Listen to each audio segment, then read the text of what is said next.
Hello guys, welcome back to another video. Last এপিসোডে আমরা দেখেছিলাম লু ফেং ওই ব্ল্যাক ড্রাগনের নাম রেখেছে জিয়াওয়েই। এটা শোনার পর ওই ব্ল্যাক ড্রাগন অনেক খুশি হয়, যেটা দেখার পর লু ফেং বলছিল এমনটা মনে হচ্ছে তোমার এই নামটা অনেক পছন্দ হয়েছে। তারপর ও মনে মনে ভাবছিল যদিও এই টুইজার হান্টিং অনেক বিপজ্জনক ছিল, কিন্তু এই টুইজার হান্টিং এর কারণে আমি এই ব্ল্যাক ড্রাগনকে পেয়েছি, তাই এই টুইজার হান্টিং একদম খারাপ নয়। তারপর ও ড্রাগন গার্লকে জিজ্ঞেস করতেছিল তোমার কি খিদে লেগেছে। ও অদ্ভুত মুখ করে কিছু বলছিল। ওর কথা শোনার পর লু ফেং বলছিল জিয়াওয়েই এর পেট ভরার জন্য এখন কিছু মনস্টারকে হান্ট করার সময় এসে গেছে। যেখানে ও মনে মনে ভাবছিল এইটাই ঠিক হবে, কারণ আমরা তো এই হয়ে ফিরে যেতে পারবো না, কারণ ওই ট্রায়াল যেটা এটা নিশ্চিত করবে যে আমি ইউনিভার্সিটিতে যেতে পারবো কি পারবো না, আর এটা অনেক তাড়াতাড়ি অনুষ্ঠিত হবে, তাই আমাকে অনেক স্ট্রং হতে হবে। এই সময় বিভিন্ন স্টুডেন্ট বিভিন্ন অপরচুনিটি কাজে লাগিয়ে তাদের কোয়ালিফিকেশন বাড়াবে, যেখানে ড্রাগন কিংডমে হাইয়েস্ট এডুকেশন ইনস্টিটিউটের জন্য টপ স্কলার অ্যাওয়ার্ড আর হাই কোয়ালিফিকেশন প্রয়োজন হয়। আমি এটার একদম কাছে চলে এসেছি, কিন্তু তবুও এটাকে হালকাভাবে নেওয়া যাবে না। আমার প্রথম কাজ হচ্ছে আমার লেভেল বাড়ানো আর আমার স্কিলগুলোকে মাস্টার করা। সেই সাথে ও জিয়াওয়েইকে বলছিল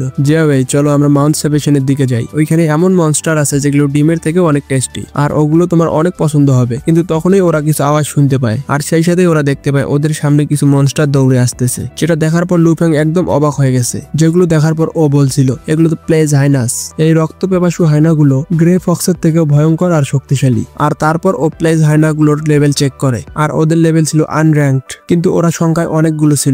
আর এটা দেখার পর লু ফেং মনে মনে ভাবছিল যদিও আমি আগের বার ব্লাডথার্স্টি গ্রে ফক্সকে মারতে পেরেছিলাম, কিন্তু ওর সাথে ফাইট করতে গিয়ে আমি অনেক আহত হয়ে গেছিলাম, আমি এদের সাথে কিভাবে মোকাবিলা করব। কিন্তু তখনই জিয়াওয়েই হাওয়ার মধ্যে উড়ে যায় আর ওদের দিকে এগিয়ে যায়। এটা দেখার পর লু ফেং বলছিল ও আচ্ছা, তাহলে তুমি এটাকে লিড করবে। তাহলে এখন মাউন্ট সিবেশিং এখন একজন ড্রাগন টেমার আর একটা ড্রাগনের জন্য একদম বিপজ্জনক নয়। সেই সাথে লু ফেংও এগিয়ে যায়, আর জিয়াওয়েই এগিয়ে গিয়ে লাভা ফ্লেম ইউজ করে আর ওইখানে থাকা সকল মনস্টারকে পুড়িয়ে ফেলে। তার কারণে ওরা অনেকগুলো এক্সপি পায়। ওইখানে জিয়াওয়েই এর লেভেল ইনক্রিজ হয়ে 3 হয়ে যায় আর লু ফেং এর লেভেল 11 হয়ে যায়। এটা দেখার পর লু ফেং বলছিল জিয়াওয়েই চলো সামনে এগিয়ে যাই আর আরো বড় বড় মনস্টারকে মারবো আমরা। দেখে মনে হচ্ছে আমাদের জন্য অনেক বড় মনস্টার অপেক্ষা করতেছে। আর সেই সাথে ওদের সামনে লেভেল 25 এর একটা 3 হেডেড ব্লাড লায়ন আসে, আর এটা অনেক বড় একটা মনস্টার ছিল, যেটা দেখার পর লু ফেং বলছিল এর লেভেল 25। সাধারণত এই ধরনের মনস্টারকে মারার জন্য মনস্টার হান্টিং এর একটা টিমকে প্রয়োজন হয়, কিন্তু আমরা এটা করতে পারবো। আর সেই সাথে ও জিয়াওয়েইকে অর্ডার করে জিয়াওয়েই সামনে এগিয়ে যাও, কিন্তু তখনই ওই লায়নটা অনেক জোরে চিৎকার করে আর সেই সাথে ও ট্রিপল ফ্লেম অ্যাটাক করে। এটা দেখার পর লু ফেং বলতেছিল এই স্কিলকে ব্লক করার জন্য আমাকে সাহায্য করো। তারপর জিয়াওয়েই এগিয়ে আসে আর ওইখানে জিয়াওয়েই ট্রান্সফর্ম হচ্ছিল। তারপর লু ফেং বলে তাহলে চলো এটা আমাকে করতে দাও। আর সেই সাথে আমরা দেখতে পাই জিয়াওয়েই ট্রান্সফর্ম হয়ে আবারও ড্রাগন হয়ে গেছে, আর ও মাইটিজো অ্যাসল্ট ইউজ করে অনেক দ্রুত ওই লায়নের উপর অ্যাটাক করে দেয়, আর ও ট্রিপল ফ্লেম অ্যাটাককে ব্লক করে। অন্যদিকে এটা দেখার পর লু ফেং বলতেছিল এটা তো অনেক ভালো ব্যাপার, আর ও পিছন দিক থেকে এগিয়ে গিয়ে ওই লায়নের উপর ড্রাগন ফ্যাং অ্যাটাক করে আর অনেক জোরে ওর উপর হিট করে, আর সেই জন্য ওই 3 হেডেড ব্লাড লায়ন মারা যায়। এটা দেখার পর লু ফেং বলতেছিল মনে হচ্ছে এ মারা গেছে, আর আমরা সেই সাথে দেখতে পাই ওদের লেভেল অনেক তাড়াতাড়ি ইনক্রিজ হচ্ছিল। যেটা দেখার পর লু ফেং বলছিল এলাইট মনস্টার অনেক তাড়াতাড়ি লেভেল বাড়াতে সাহায্য করে, কিন্তু তবুও আমাদের লেভেল ধীরে ধীরে বাড়তেছে। আর সেই সাথে আমরা দেখতে পাই ওর লেভেল 14 হয়ে গেছে। আর হঠাৎ ওর সামনে একটা সিস্টেম নোটিফিকেশন আসে, যেখানে ওকে বলা হয় টুইজার ম্যাপ সিস্টেম ট্রিগার্ড হয়েছে, আর আজকের দিনে টুইজার ম্যাপ আপনাকে পাঠিয়ে দেওয়া হয়েছে। এটা দেখে লু ফেং অনেক খুশি হয়ে যায় আর মনে মনে ভাবছিল আরো একটা টুইজার ম্যাপ। আমি একদম অবাক হয়ে যাচ্ছি যে আমি ড্রাগন টেমার হয়ে এই টুইজার ম্যাপ থেকে কি কি পাবো। আর সেই সাথে ও জিয়াওয়েইকে বলছিল জিয়াওয়েই চলো সামনে এগিয়ে যাই আর টুইজার হান্টিং শুরু করি। আর সেই সাথেই সিন চেঞ্জ হয় আর আমরা মাউন্ট সি বেসিনের মধ্যে একটা গভীর জায়গা দেখতে পাই। ওইখানে আমরা কিছু হান্টারকে দেখতে পাই, যেখানে একটা মেয়ে বলছিল আঙ্কেল এটা অনেক রেয়ার একটা অপরচুনিটি, এটাকে হাতছাড়া করা আমাদের একদমই উচিত হবে না। এটা শোনার পর ওই লোকটা বলছিল মিস আমাদের কাছে কোনো উপায় নেই, কারণ এই রিয়েলমটা অ্যাক্টিভেট করার জন্য কমসে কম 5 জন লোকের প্রয়োজন হয়, আর আমাদের কাছে পর্যাপ্ত লোক নেই, এই জন্য আমরা এই রিয়েলমকে ওপেন করতে পারবো না। তাই আমি আপনাকে এটা সাজেস্ট করবো যে মিস চাই আপনি জিয়াংজাই সিটিতে চলে যান আর ওইখান থেকে কিছু লোক নিয়ে আসুন। আর সেই সাথে আমরা জানতে পারি ইনি একজন কমব্যাট প্রফেশন ওরিয়ার, আর এর নেম সিউন গে। ওইখানে ওই অন্য মেয়েটার কমব্যাট প্রফেশন ছিল রগ, আর ওর নেম ছিল মিচ্ছাই। আর ও বলছিল এটা একদমই কাজে আসবে না, আমার এজিলিটির সাথেও একটা রাউন্ড টিপ দিতে কমপক্ষে আমাদের 1 দিন লাগবে, আর এইখানে অনেক সময় অপচয় হবে। ওর কথা শোনার পর অন্য মেয়েটা বলছিল এই 24 আওয়ার্স রিয়েলাম হঠাৎ করেই অ্যাপিয়ার হয়, যদিও এর রেওয়ার্ড ডেনজিনের থেকে অনেক ভালো হয়, কিন্তু এটা শুধুমাত্র 24 ঘন্টার জন্যই থাকে, তাহলে 1 দিন এর জন্য যথেষ্ট হবে না। আর সেই সাথে আমরা জানতে পারি এর নাম হলো কুইন কিউ। তখনই ওই ওয়ারিয়ার মিস কিউনকে বলছিল মিস কিউন আপনাকে একদম চিন্তা করতে হবে না, আপনার স্ট্রেন্থের সাথে যদি আপনি টপ 10 একাডেমিতে এন্ট্রি নিতে পারেন তাহলে আপনি অনেক ভালো ভালো অপরচুনিটি পাবেন। ট্রেল হান্টার তো তোমার বয়স কত, আর তুমি কি একজন ট্রান্সফার স্টুডেন্ট নাকি? তখনই মিচ্ছাই বলছিল তুমি এসব জেনে কি করবে, আমরা তো শুধু একটা টেম্পোরারি টিম করেছি তাই না,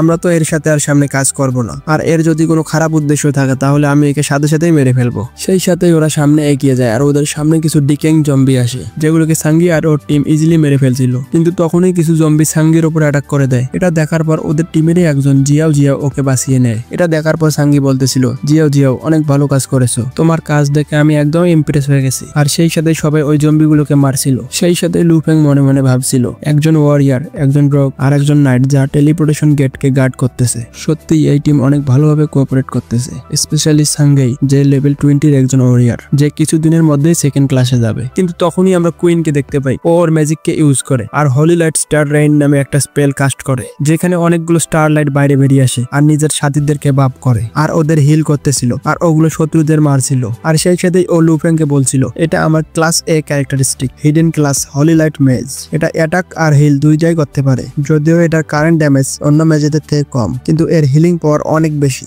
আর সেই সাথে আমাদেরকে বলা হয় এর লেভেল 13। এটা দেখার পর লু ফেং মনে মনে বলছিল, আমি এইখানে দেখতে পাচ্ছি এর কাছে একটা হিডেন ক্লাস আছে যেটা হলি লাইট মেজ, কিন্তু এর হোলি ড্যামেজ জম্বির বিরুদ্ধে অনেক ইফেক্টিভ, কিন্তু হঠাৎ ওরা একটা প্রেসার অনুভব করতে পারে। এটা দেখার পর লু ফেং বলতেছিল, একটা এলাইট মনস্টার, এবার তো শুরু হবে আসল ফাইট। আর সেই সাথে আমরা দেখতে পাই এবার যে মনস্টার গুলো আসতেছিল এদের লেভেল আরো বেশি ছিল, যেগুলো অনেক তাড়াতাড়ি ওদের দিকে এগিয়ে আসছিল। এটা দেখার পর সাঙ্গি বলতেছিল, তোমরা আমাদের ইয়াং লেডি আর ওই ছেলেটাকে প্রোটেক্ট করো। আর সেই সাথে জিয়াও তুমি আমার সাথে এগিয়ে আসো, আমরা ফ্রন্ট লাইনের দিকে যাব আর এদের সবাইকে মেরে ফেলবো। এটা শোনার পর জিয়াও বলছিল, ঠিক আছে মাস্টার, চলুন সামনে যাই। আর সেই সাথে ওরা দুইজনই সামনের দিকে এগিয়ে যায় আর খুব তাড়াতাড়ি ওই জম্বিগুলোকে মারতে শুরু করে, যেখানে জিয়াও একটা জম্বির ভিতরে ওর সোয়ার্ড ঢুকিয়ে দেয়। কিন্তু ও এটা দেখে চমকে যায় যে ও ওই সোয়ার্ডকে বাইরে বের করতে পারতেছিল না, যেটা দেখার পর ও বলতেছিল, আমি আমার সোয়ার্ডকে বাইরে বের করতে পারতেছি না। সেই সাথে আমাদের কর্পসের পয়জনের ব্যাপারে বলা হয়, যে কোনো ধরনের অ্যাটাক টার্গেটকে পয়জনের মাধ্যমে ইনফেক্টেড করে দিবে। এইসব দেখার পর কুইং বলছিল, আসলে এটা কিভাবে সম্ভব, এটা তো এই জম্বিদের পয়জন আর এগুলোকে দূর করার জন্য প্রিস্টের পিউরিফায়ার প্রয়োজন। যেটা দেখার পর লু ফেং মনে মনে বলতেছিল, কুইং কিউ একটা হলি লাইট মেজ, তাহলে এ কি করতে পারবে, এ আমাদের একদমই সাহায্য করতে পারবে না। অন্যদিকে আমরা দেখতে পাই ওই জম্বিটা জিয়াও এর হাতটা পুরো খেয়ে ফেলেছে, যেটা দেখার পর জিয়াও অনেক চিৎকার করতেছিল আর বলতেছিল, প্লিজ কেউ আমাকে সাহায্য করো, ব্রাদার সানগি প্লিজ আমাকে সাহায্য করো। যেটা দেখার পর সানগি বলতেছিল, নিজের ওয়েপেনকে ছেড়ে দাও আর ওইখান থেকে দূরে চলে যাও। আর সেই সাথে ও সাইকে বলে, সাই তুমি আমাদের সামনে আসো আর এই জম্বিদের সাথে লড়াইয়ে আমাদের সাহায্য করো। কিন্তু তখনই লু ফেং এগিয়ে এসে আর বলে, ওকে বিরক্ত করার একদমই প্রয়োজন নেই, এখন আমাকে হেল্প করতে দাও। এইটা বলে ও সামনে এগিয়ে যায়, যেখানে ওই মনস্টারটা অনেক দ্রুত ওর সামনে চলে আসে। যেটা দেখার পর সাঙ্গি বলতেছিল, তুমি কি পাগল হয়ে গেছো নাকি, তাড়াতাড়ি ওইখান থেকে সরে যাও, না হলে ও তোমাকে মেরে ফেলবে। কিন্তু তখনই আমরা দেখতে পাই লু ফেং ওর ড্যাগারকে চালায় আর খুব দ্রুতই ওই মনস্টারটাকে মেরে ফেলে। এটা দেখার পর ওইখানে থাকা সবাই অবাক হয়ে গেছে। আর সাঙ্গি বলতেছিল, তুমি কে? তো লু ফেং ওদের বলছিল, আমাদের পিছু হাঁটা একদমই ঠিক হবে না, আমাদের এগিয়ে যেতে হবে। আর সাঙ্গি ওকে বলতেছিল,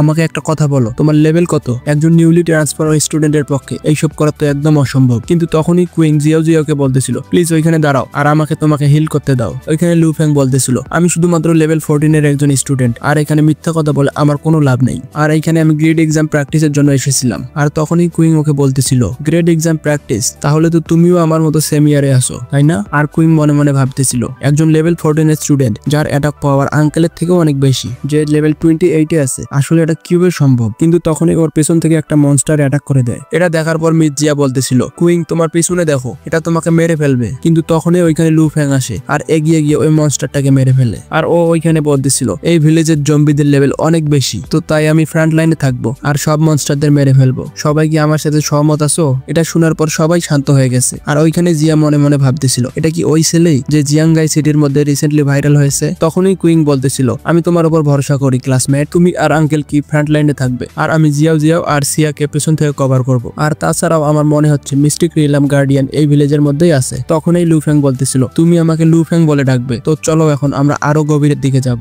এটা বলেই ও সামনের দিকে এগিয়ে যায় আর ওকে দেখে ওরা সবাই অবাক হয়ে গেছে। এটা দেখার পর কুইং মনে মনে ভাবতেছিল, লু ফেং রিসেন্টলি ভাইরাল হওয়ার নতুন হিডেন ক্লাস স্টুডেন্ট ড্রাগন টেমার, ওই কি ওই লু ফেং? কিন্তু আমার মনে হয় এটা অসম্ভব, যদিও ও একজন ড্রাগন টেমার কিন্তু তবু ও একটা উইকেস্ট ক্লাসে আছে, তাহলে ও এতটা স্ট্রং কিভাবে হতে পারে? আর সেই সাথে আমরা কিছুক্ষণ পরের দৃশ্য দেখতে পাই, যেখানে লু ফেং সবগুলো মনস্টারকে মারতেছিল আর ওরা মিস্টিক রিয়েলাম ভিলেজ সেন্টারের মধ্যে এন্টার করে, যেখানে ও মনে মনে বলতেছিল, কুইনের প্রফেশন টেলিপোর্টেশন গেট থেকে কর্পস পয়জন সারাইতে পারবে না, আর এটা শুধু মিস্টিক রিয়েলাম গার্ডিয়ানকে ডিফিট করার পরেই অ্যাপিয়ার হয়। আমাদের অনেক তাড়াতাড়ি করতে হবে, না হলে এই জম্বির পয়জন অনেক তাড়াতাড়ি এর দেহের মধ্যে ছড়িয়ে পড়বে। আর যদি এমনটাই চলতে থাকে তাহলে জিয়াও অনেক তাড়াতাড়ি মারা যাবে। কিন্তু তখনই জিয়া বলতেছিল, এই ভিলেজের মধ্যে মিস্টিক মিস্টিক রিয়েলাম গার্ডিয়ানের তো কোনো অস্তিত্বই নেই। আমরা কি ভুল জায়গা চলে আসলাম নাকি? অন্যদিকে আমরা দেখতে পাই সাঙ্গের পেছন থেকে অনেকগুলো মনস্টার আসতেছিল, যেটা দেখার পর জিয়াও জিয়াও বলতেছিল, ব্রাদার সান আপনার পিছনে দেখুন। এটা বলতে বলতে ও নিচে পড়ে যায়, আর এটা দেখার পর সবাই অনেক ঘাবড়ে যায়। আর সেই সাথে ওইখানে অনেক বড় একটা মনস্টার অ্যাপিয়ার হয়, যেটা ছিল একটা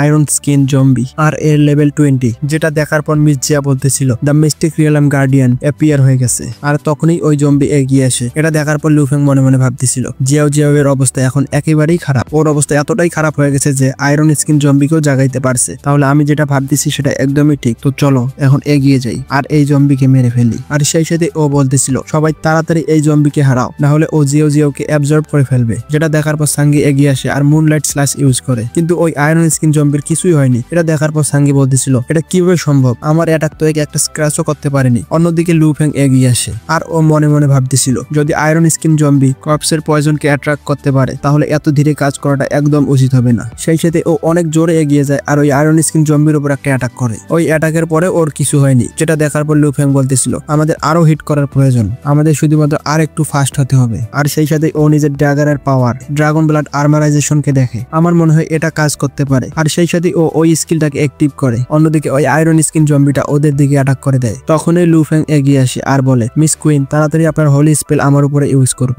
আর সাঙ্গি তুমি জিয়াও জিয়াও আর মিস চাইনকে প্রোটেক্ট করো। আর সেই সাথে ও ওর ড্রাগন ব্লাড আর্মারাইজেশনকে অ্যাক্টিভেট করে, যেখানে কুইন ওর হোলি স্পেলকে ইউজ করে আর ওকে বাফ করে। যেখানে আমরা দেখতে পাই লুফেং অনেক স্পিডের সাথে এগিয়ে যায় আর ওই মনস্টারের উপর একটা অ্যাটাক করে। আর সেই সাথে ওর আয়রন স্কিনকে অর্ধেক ভেঙে ফেলে। যেটা দেখার পর মিস চাই বলতেছিল এটা তো ভাঙতে শুরু করেছে, আমরা কি এটা সঠিকভাবে করতে পেরেছি? তখনই সাঙ্গি বলতেছিল এমনটা মনে হচ্ছে এই আয়রন স্কিন জম্বি ফিউশন অ্যাবজর্পশনের উপর ভিত্তি করে। তখনই লুফেং বলতেছিল খুব তাড়াতাড়ি এর মেইন বডি ভেঙে যাবে। অন্যদিকে লুফেংকে দেখার পর সাঙ্গি ভাবতেছিল এত বছরে আমি কিং ফ্যামিলির মধ্যে অনেক ধরনের এক্সপার্টকে দেখেছি, কিন্তু এই ছেলেটা মনে হচ্ছে একজন হিডেন প্রফেশনাল। কিন্তু তখনই আমরা দেখতে পাই ওই আয়রন স্কিন জম্বির মেইন বডি বাইরে আসে। আর সেই সাথে এই ভিডিও এইখানেই শেষ হয়ে যায়। আর তারপর কি হয় আমরা দেখবো নেক্সট এপিসোডে। ততক্ষণ পর্যন্ত ভিডিও ভালো লাগলে ভিডিওকে লাইক করে চ্যানেলকে সাবস্ক্রাইব করে দিন। Thank you.